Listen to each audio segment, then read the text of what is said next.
ও মায়েরা, ভোলানাথ তো বেলপাতায় সন্তুষ্ট। পার্বতী বলছে তোমার ভক্ত তোমায় বেলপাতায় অঞ্জলি দেয়, বেলপাতা দিয়ে তোমায় পুজো করে, কিন্তু এই ভক্ত দিল দল শেওলা। কি গো, তাও তোমার চরণে না পড়ে তোমার মস্তকে গিয়ে পড়েছে প্রভু। হরি বল। তখন ভোলানাথ বলছে জানো পার্বতী, ও পার্বতী, এ যে আমার গুরুদেবের দেওয়া অঞ্জলি। পার্বতী, এই আমার গুরুদেবের দেওয়া অঞ্জলি। আমার গুরুদেব আমায় স্মরণ করেছে, আমার গুরুদেবের যোগী বেশের প্রয়োজন, তাই আমায় যে মধুময় শ্রীরাম বৃন্দাবনে যেতে হবে। কথা শুনে পার্বতী বলছে বেশ চলো, তাহলে আমিও তোমার সাথে যাব ওই মধুময় শ্রীরাম বৃন্দাবনে। হরি বল। তাই হর গৌরী যুগলে এসে দাঁড়িয়েছেন মধুময় শ্রীরাম বৃন্দাবনে। ওমা বৃন্দাবনে এসেছে। এবার বৃন্দাবনে এসে পার্বতী বৃন্দাকে জিজ্ঞাসা করছে। বৃন্দাকে বলছে হ্যাঁ গো বৃন্দা, তোমাদের গোবিন্দের হঠাৎ করে কেন যোগী বেশের প্রয়োজন হয়েছে গো? বৃন্দা বলছে জানো মা, আমাদের রাধারানী মান করেছে, তা গোবিন্দ অনেক করে মান সাধনা করেছে, রাধারানীর মান ভাঙানোর চেষ্টা করেছে, মান ভাঙেনি। কোন উপায় না পেয়ে রাধারানীর চরণ দুটি জড়িয়েও ধরেছে, চরণ দুটি জড়িয়ে ধরে মান সাধনা করেছে, তাও মান ভাঙাতে পারেনি। তাই আমাদের গোবিন্দ ওই যোগী বেশ ধারণ করে আজ রাধারানীর মান ভাঙাবে। এবার বৃন্দা দুটি যখন এই কথা বলেছে, পার্বতী বলছে কি বললে তুমি, কি বললে বৃন্দা? তোমাদের রাধারানীর সাহস তো কম নয়, আমাদের শ্যামকে দিয়ে পায়ে ধরিয়েছে। বৃন্দাদতী বলছে মা, তুমি তো বেশ বড় বড় কথা বলছো। বলি তোমাদের বড় বড় ঘর, তাই বড় বড় কথাগুলো ধামা চাপা পড়ে যায়, আর আমাদের ছোট ছোট ঘর, আমাদের ছোট ছোট ঘর বলে ছোট ছোট কথা মাঠে ঘাটে সব রটে যায়। হরি বল। পার্বতী বলছে বৃন্দা, তোমার কথা কিন্তু কিচ্ছু আমি বুঝতে পারলাম না।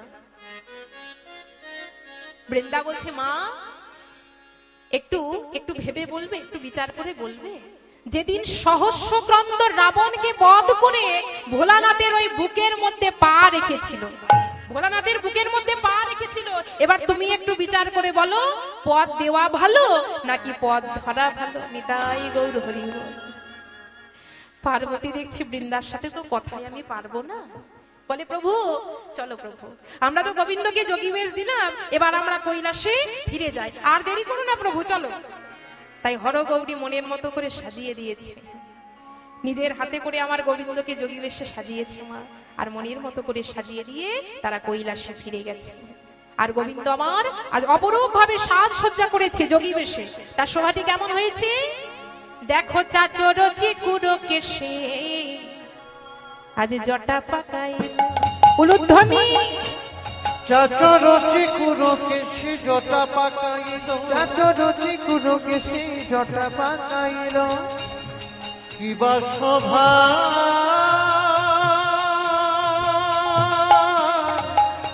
শোভা রে,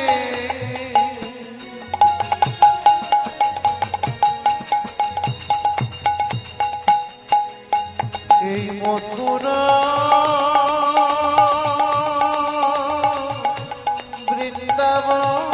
তাই গৌর হরি বল হরি বল। চাচর চিকুর কেশে জটা পাকাইল, চাচর চিকুর কেশে জটা পাকাইল, আবার অলোকাতে লোকা মুছে ভস্ম মাখাই, অলোকাতে লোকা মুছে ভস্ম মাখাইল, আজ অলোকাতে লোকা মুছে ভস্ম মাখাই, অলোকাতে লোকা মুছে ভস্ম মাখাইল, আবার বনমালা খুলে গলে দিল হারের মালা, বনমালা খুলে গলে দিল হারের দেখো মালা, বনমালা খুলে গলে দিল হারের মালা, বনমালা খুলে গলে দিল হারের মালা, প্রীতবাস খুলে অঙ্গে দিল বাগ ছালা, প্রীতবাস খুলে অঙ্গে দিল বাগ ঝালা, আজ প্রীতবাস খুলে অঙ্গে দিল বাগ ছালা, প্রীতবাস খুলে অঙ্গে দিল বাগ ঝালা, কুণ্ডল খুলিয়া দিল ধুতরার ফুল, কুণ্ডল খুলিয়া দিল ধুতরার ফুল, কুণ্ডল খুলিয়া দিল ধুতরার ফুল, সহজ হইল যোগী আঁখি উলুধ্বনি উলুধ্বনি, সহজ হইল যোগী আঁখি ঢুলুঢু, সহজ হইল যোগী আঁখি ঢুলুঢু, সহজ হইল যোগী আঁখি ঢুলুঢু। ও ওমা মনের মতো করে সাজিয়ে দিয়েছে প্রাণ গোবিন্দকে, আর যোগী বেশ ধারণ করেছে আমাদের গোবিন্দ। এবার যোগী বেশ ধারণ করে গোবিন্দ কি করেছে না, শরণ নিয়েছে লীলার সহায়কারিণী মা যোগমায়া। মা যোগমায়াকে স্মরণ করেছে, আর যোগমায়াকে স্মরণ করে যোগী বেশ ধারণ করে গোবিন্দ চিন্তা করছে, আগে আমি যাব মায়ের কাছে। এই যোগী বেশ ধারণ করে আগে যাব মায়ের কাছে, যদি যশোমতী মা আমাকে চিনতে না পারে, এই ত্রিজগতে আর কেউ আমায় চিনতে পারবে না। নিতাই গৌর হরি বল। তাই যোগী বেশ ধারণ করে আগে চলেছে মায়ের কাছে, যশোমতী মায়ের কাছে চলেছে। কেমন ভাবে?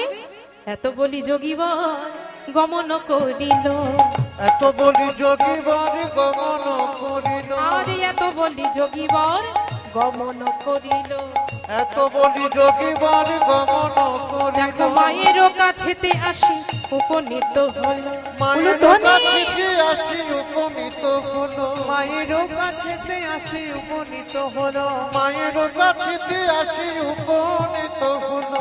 ভিক্ষাং দেহি বলে যোগী ডাকে উচ্ছ্বসনে, যশোদা পাইল শুনিতে থাকি অন্তঃপুরে। দেখুন মাইরা, যোগী বেশ ধারণ করে আর যশোমতীর দ্বারে এসে দাঁড়িয়েছে গোবিন্দ। যশোমতীর দ্বারে এসে ডাক দিয়ে বলছে, ভিক্ষাং দেহি, ভিক্ষাং দেহি, ভিক্ষাং দেহি, ভিক্ষাং দেহি বলে ডাক দিচ্ছে। যশোমতী মা থাকতে পারলো না, যোগীবরের ডাক যখন শুনেছে তখন তাড়াতাড়ি করে বাইরে বেরিয়ে এসেছে। হরি বল। ওমা বেরিয়ে এসেছে, এসে কি দেখছে না, দাঁড়ে দাঁড়িয়ে আছে এক নবীন যোগী। সেই যোগীকে যখন দর্শন করেছে, সেই যোগীকে যখন দর্শন করেছে, যশোমতী মা থাকতে পারলো না বাবা। তখন যশোমতী মা আমার বলছে, আহারে, বলি এমন নবীন বয়স তুই যোগী হয়ে পথে পথে ঘুরে বেড়াচ্ছিস? হ্যাঁ রে যোগী বল, দুটো খাবারের জন্য এইভাবে দিন রাত তুই ঘুরে বেড়াচ্ছিস, তোর কষ্ট হয় না? যোগী বর বলছে, না মা, এই মায়ের নাম নিলে কোনো কষ্টই থাকে না। আচ্ছা, তুই যে এইভাবে দুটো খাবারের জন্য, তুই যে এইভাবে দুটো খাবারের জন্য ঘুরে বেড়াচ্ছিস, বল বাবা, তোর কি মাতা পিতা কেউ নেই? যশোমতী মা আমার গোবিন্দকে বলছে, ওরে ও বাপে যোগী বর, বল বল কোথা তব ঘর, ওরে কেবারে তোর মাতা পিতা। ওরে ও বাপে যোগী বর, বল কোথা তব ঘর, ওরে কেবারে তোর মাতা পিতা। ওরে ও বাপে যোগী বর, কোথা তব ঘর, বলে কেবারে তোর মাতা পিতা। ওরে ও বাপে যোগী বর, কোথা তব ঘর, কেবারে তোর মাতা পিতা। বল বল তোর কি মাতা পিতা নাই রে? ওরে তোর কি মাতা পিতা নাই রে? যশোমতী মা বলছে, হ্যাঁ যোগীবর, তুই দিন রাত এইভাবে ঘুরে বেড়াচ্ছিস, পথে পথে ঘুরে বেড়াচ্ছিস, বলি তোর কি মাতা পিতা কেউ নেই বাবা? বল বল তোর কি মাতা পিতা নাই রে? ওরে তোর কি মাতা পিতা নাই রে? এমন ধনে বিদায় তোরে কে দিয়েছে, তোর কি মাতা পিতা নাই রে? এমন ধনে কে বিদায় দিয়েছে, তোর কে মাতা পিতা নাই? এমন ধনে বিদায় তোরে কে দিয়েছে, তোর কি মাতা পিতা নাই রে? এমন ধনে বিদায় কে দিয়েছে, তোর কি মাতা পিতা নাই রে? বল বাবা বল, তুই যে দিন রাত এইভাবে ঘুরে বেড়াচ্ছিস, তোর কি মাতা পিতা কেউ নেই? তখন গোবিন্দ আমার করজোরে বলছে, মা, আমার মাতা পিতা সকলেই আছে। যশোমতী মাকে বলছে, শুনবে মা, আমার মাতা পিতা কোথায় আছে? তবে শোনো মা, আমার মাতা পিতা কোথায় আছে? তবে শোনো, আমার মা আছে যমুনা পারে, ওগো আছে কংস কারাগারে। মার হে যমুনা পারে, আছে কংস কারাগারে। আমার মায়া আছে যমুনা পারে, আছে কংস কারাগারে। আমার মায়া আছে যমুনা পারে, আছে কংস কারাগারে। বলি কংসের ভয়ে জনক আমায় রেখেছে পরের ঘরে। ওই কংসের ভয়ে জনক আমায় রেখেছে পরের ঘরে। মা গো কংসের ভয়ে ওই জনক আমায় রেখেছে পরের ঘরে। কংসের ভয়ে জনক আমায় রেখেছে পরের ঘরে। এবার যশোমতী মা আমার বাৎসল্য প্রেমে বিভোর হয়ে গেলেন। বাৎসল্য প্রেমে বিভোর হয়ে যোগীবরকে আজ গৃহের মধ্যে এনে যোগীবরকে বসিয়ে তার বদনে ক্ষীর স্বর নবনী তুলে দিচ্ছে, আর গোবিন্দ মায়ের কাছে মনের আনন্দের সেবা নিচ্ছে। হরি বল। মনের মতো করে আজ আমার গোবিন্দকে সেবা দিয়েছে। এবার গোবিন্দ কি করেছে, মনের মতো করে সেবা করে মায়ের চরণ দুটি জড়িয়ে ধরে বলছে, মা এবার তাহলে আমি আসি মা। যশোমতী মা বলছে, দাঁড়া বাবা যোগীবর, তুই একটু দাঁড়া। বলি আমার গোপাল ঠিক তোর মতো। ওরে আমার গোপালের আসার তো সময় হয়ে গেছে, একটু দাঁড়া, আমার গোপাল এলে তোর সাথে একটু বন্ধু পাতিয়ে দেব। তখন গোবিন্দ বলছে, কিন্তু মা হ্যাঁ আমার যে বড় ভয় করছে মা। ভয় করছে? কিসের ভয়? জানো মা, এরূপ ঘটনা আমাদের বাড়িতে হয়েছিল। এক নবীন যোগী এসেছিল, আর সেই যোগীর প্রসাদ যখনই আমি পেয়েছি সাথে সাথে আমিও যে যোগী হয়ে গেছি। হরি বল। যশোমতী মাকে যখন এই কথা বলেছে, মায়ের মনে তখন ভয় হলো। সত্যি তো, আমার গোপাল যদি এসে যায়, আর আমার গোপাল যদি এসে যোগী হয়ে যায়। না বাবা, বলি যোগীবর তুই আর দেরি করিস না, এবার তাড়াতাড়ি করে বিদায় নে, আমার গোপালের আসার সময় যে হয়ে গেছে বাবা। দেখুন মায়েরা, ভগবান শ্রীকৃষ্ণের সখা বন্ধু মাতা পিতা শুদ্ধ ভগবত প্রেমে এতই মগ্ন যে শ্রীকৃষ্ণই পরম পুরুষোত্তম ভগবান, এটাও তারা জানে না। মাধুর্য মণ্ডিত প্রেমের বিনিময়ে তারা ভুলে যায় শ্রীকৃষ্ণই ভগবান। বলে যোগীবর তুই এবার বিদায় নে, আমার গোপালের আসার সময় হয়ে গেছে। এবার দিদি রোহিণীকে তাড়াতাড়ি করে ডেকে বলছে, দিদি এক কাজ করো, যোগীবর যেখানে ভোজন করেছে ওই জায়গাটা ভালো করে পরিষ্কার করে ওই ভোজনের পাত্র নিয়ে তুমি যমুনার জলে ভাসিয়ে দিস। ও মায়েরা, দিদি রোহিণীও তাই করেছে। যশোমতীর কথা মতো ভালো করে জায়গা পরিষ্কার করে দিয়ে সেই ভোজনের পাত্র যখন যমুনার জলে ভাসিয়েছে, যমুনাও যোগী হয়ে নৃত্য শুরু করেছে। হরি বল। যমুনা যমুনা কর পেতে নীল, নিতাই গৌর হরি বল হরি বল। যমুনা কর পেতে নীল, যমুনা যমুনা কর পেতে নীল, যমুনা যমুনা কর পেতে নীল। আজকে আমি ধন্য হলাম, আজকে আমি ধন্য হলাম, আজকে আমি ধন্য হলাম, আজকে আমি ধন্য হলাম। ওই যোগীর প্রসাদ পেলাম বলে আজকে আমি ধন্য হলাম। যোগীর নিতাই গৌর হরি বল হরি বল। আজকে আমি ধন্য হলাম, যোগীর প্রসাদ পেলাম বলে আজকে আমি ধন্য হলাম।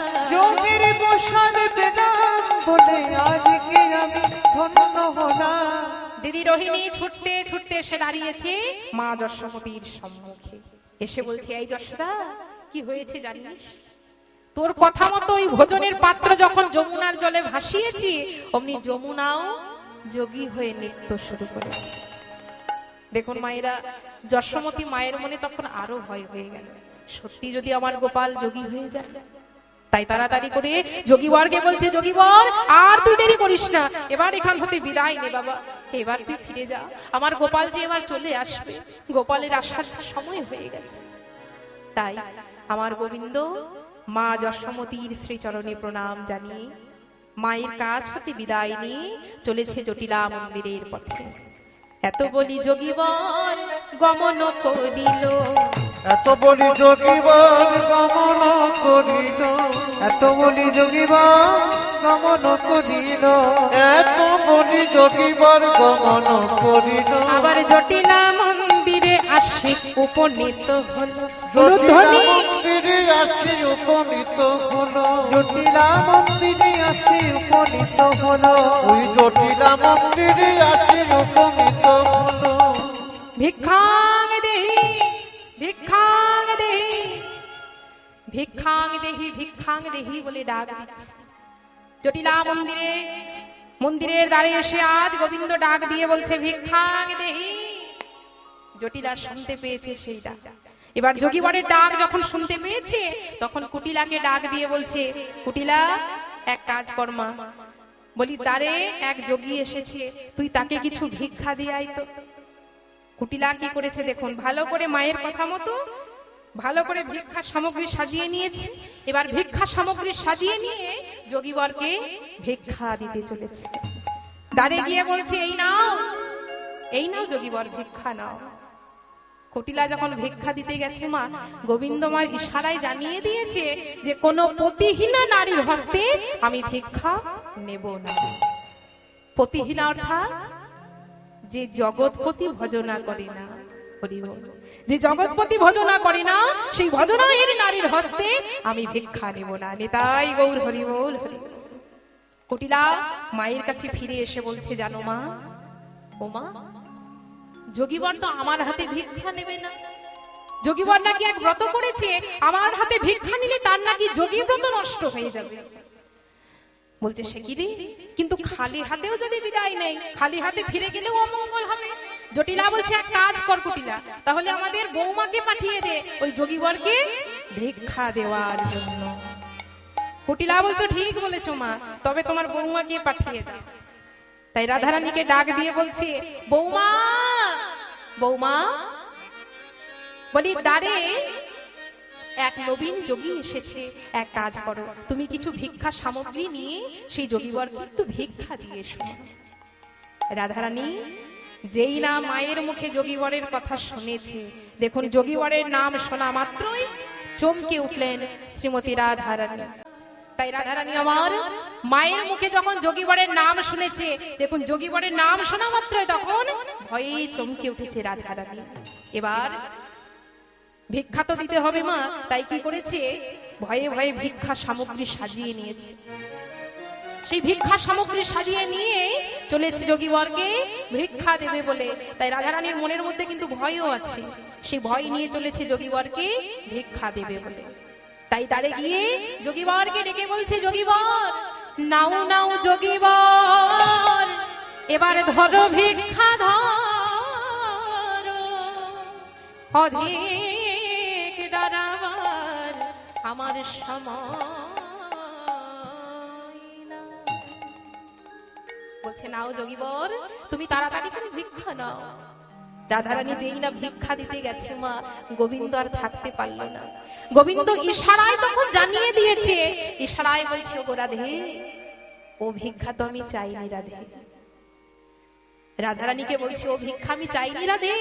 গোবিন্দ বলছে তবে তুমি কি ভিক্ষা চাও? গোবিন্দ দুহাত খানি আমার রাধারানীর দিকে বাড়িয়ে দিয়েছে। ও মা, দুহাত খানি বাড়িয়ে দিয়ে বলছে শুনবে রাধে আমি কি ভিক্ষা চাই? শোনয় গো শ্রীমতী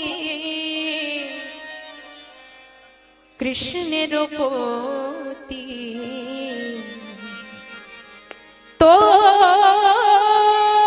মারো দারুণ মা, বধূ তো মারো দারুণ মা। নিতাই গৌর হরি বল হরি বল। শোনয় গো শ্রীমতী কৃষ্ণের পতি, তোমার দারুণ মা,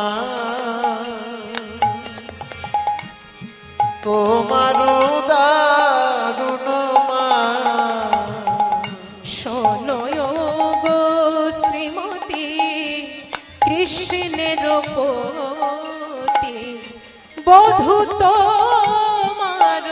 দারুণ মান ওগো তোমার দারুণ মান তোমার দারুণ মান তোমার দারুণ মান আজ শ্যামেরও লাগিয়া আসিয়াছি আমি শ্যামেরো লাগিয়া আসিয়াছি আমি আজ শ্যামেরও লাগিয়া আসিয়াছি আমি শ্যামেরো লাগিয়া আসিয়াছি আমি আমায় মান ধন দেহ দান বধূ তোমার দারুণ মান। মান ধন অনুধ্বনি তাই গৌর হরি। তোমার দারুণ মান তোমার দারুণ মান মান ভিক্ষা দাও গো রাধে। আমায় মান ভিক্ষা দাও গো রাধে গোবিন্দ আমার দুহাতখানি বাড়িয়ে দিয়ে বলছে রাধে তোমার কাছে অন্য কোনো ভিক্ষা চাই না, কোনো কিছু ভিক্ষা চাই না। আজ যে ভিক্ষা তোমার কাছে চাইবো সেটা কি শুনবে? তবে শোনো, আমায় মান ভিক্ষা দাও গো রাধে। মান ভিক্ষা দাও গো রাধে আমায় মান ভিক্ষা দাও গো রাধে। মান ভিক্ষা দাও গো রাধে অন্য ভিক্ষা চাই না আমি, আমায় মান ভিক্ষা দাও গো রাধে। নিতাই গৌর হরি। চাই না আমি মান ভিক্ষা দাও গো রাধে অন্য ভিক্ষা চাই না আমি, মান ভিক্ষা দাও গো রাধে। অন্য ভিক্ষা চাই না আমি মান ভিক্ষা দাও গো রাধে যেই না গোবিন্দ বলেছি গো রাধে অন্য কোনো ভিক্ষা আমি তোমার কাছে চাই না, তুমি শুধু আমায় মান ভিক্ষা দাও। দাও রাধে দাও, তুমি আমায় মান ভিক্ষা দাও। কোনো কিছু ভিক্ষা তোমার কাছে আমি চাই না, শুধু মান ভিক্ষা তুমি আমায় দাও। এবার গোবিন্দ যখন এই কথা বলেছে, রাধারানী আমার চিনতে পেরেছে প্রাণ গোবিন্দকে। হরি বল। প্রাণ গোবিন্দকে যখন চিনতে পেরেছে, তখন রাধারানী আমার কেঁদে কেঁদে বলছে, বধূ ছি ছি ছি কি ছাড়ো মানেরও লাগিয়া আমি বধূরে হারাইছিলাম। ছি ছি ছি কি ছাড়ো মানের লাগিয়া বধূরে হারাইছিলাম ওগো ছি ছি ছি কি ছাড়ো মানেরও লাগিয়া আমি বধূরে হারাইছিলাম। ছি ছি ছি কি ছাড়ো মানের লাগিয়া বধূরে হারাইছিলাম ওই শ্যামল সুন্দর রূপ মনোহর পরশে পরানো পাইলা। পরশে পরানো পাই না পরশে পরানো পাই না আমার জুড়াইল মন হিয়া। জুড়াইল মন হীরা ওই শ্যাম অঙ্গের শীতল পবন তাহার পরশ পাইয়া। তাহার পরশ পাইয়া তাহার পরশ পাইয়া আমি এমন মানার করব না। আমি এমন মানার করব না হে রাধারানী বলছি গো বধূ, যে মানের জন্য তোমার কোমল অঙ্গে তোমায় ছাই ভস্য মাখতে হয়েছে, তোমায় এই বেশ ধারণ করতে হয়েছে, আমি তোমায় কথা দিলাম আমি এমন মানার করব না হে। আমি এমন মানার করব না হে যে মানে মাধব হারাইছিলাম এমন মানার করব না হে। যে মানে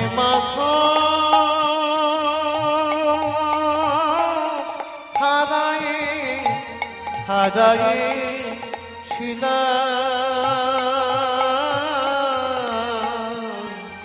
এমন মানা করব না। যে মানে মাধব আমি হারাইছিলাম এমন মানার করব না। যে মানে মাধবী হারাইছিলাম এমন মানার করব নাহি।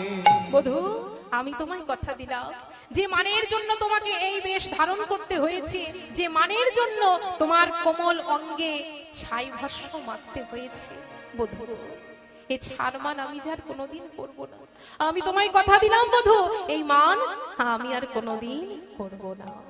এবার সখীগণ আর থাকতে পারলো না মা, ললিতা বিশাখা সকলে মিলে তখন আমার প্রাণ গোবিন্দকে সাজিয়ে দিল। তখন ললিতা আসিয়া হাসিয়া হাসিয়া পরাওলো প্রীতবাস। উলুধ্বনি ললিতা আসিয়া হাসিয়া হাসিয়া পরাওলো প্রীতবাস। তখন ললিতা আসিয়া হাসিয়া হাসিয়া পরাওলো প্রীতবাস। তখন ললিতা আসিয়া হাসিয়া হাসিয়া পরাওলো প্রীতবাস। আবার পড়িয়া বসন হরষিত মন বসিলা রায়ের পাশ। বসিলা রায়ের পাশ, বসিলা রায়ের পাশ। দেখো রায় বিনোদিনী 13 চাহনি হানল বধুর চিতে। রায় বিনোদিনী 13 চাহনি আনল বধুর চিতে। রায় বিনোদিনী 13 চাহনি হানল বধুর চিতে। রাই বিনোদিনী 13 চাহনি হানল বধুর চিতে। আবার নাগর সুন্দর প্রেমে গদ গদ অঙ্গ চাহে পরশিতে।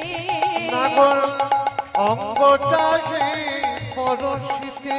অঙ্গ চাহে পরশিতে। অঙ্গ চাহে পরশিতে। ললিতা বিশাখা আজ মনের মতো করে আমাদের প্রাণ গোবিন্দকে সাজিয়ে দিল। দেখুন মায়েরা, যখন রাধারানী আমার প্রাণ গোবিন্দকে কাছে পেয়েছে, রাধারানী মনে আনন্দের আশীর্বাদে হরি বল। তাই মনের মতো করে আমাদের গোবিন্দকে সাজিয়ে দিয়েছে। এবার গোবিন্দকে সাজিয়ে দিয়ে রাধারানীকে বলছে, রায় এই রায় একবারে দাদা রে দাদা রে। ওরে দাদা রে দাদা রে, দাদা রে দাদা রে, এবারে দাদা রে দাদা রে। একেবারে দাদা রে দাদা রে। তোদের যুগল রূপে দর্শন করি দাদা রে দাদা রে। তোদের যুগল রূপে দর্শন করি উলুধ্বনি দাদা রে। তোদের যুগল রূপে দর্শন করি দাদা রে দাদা রে। তোদের যুগল রূপ দর্শন করি দাদা রে দাদা রে। ওরাই একবার আমাদের স্বামীর বামে দ্বারা তোদের এই যুগল রূপ দুনয়ন ভরে আমরা দর্শন করব। তাই দেখুন আজ গোবিন্দ রাধারানীকে বামে নিয়ে যুগলে দাঁড়িয়েছেন মা, আর সেই যুগল রূপ সকলে মিলে মন প্রাণ ভরে দর্শন করছে, আর দুটি বাহু তুলে সবাই মিলে জয়ধ্বনি দিচ্ছে। প্রেমানন্দে নিতাই গৌর হরি বল হরি বল। হরি বল।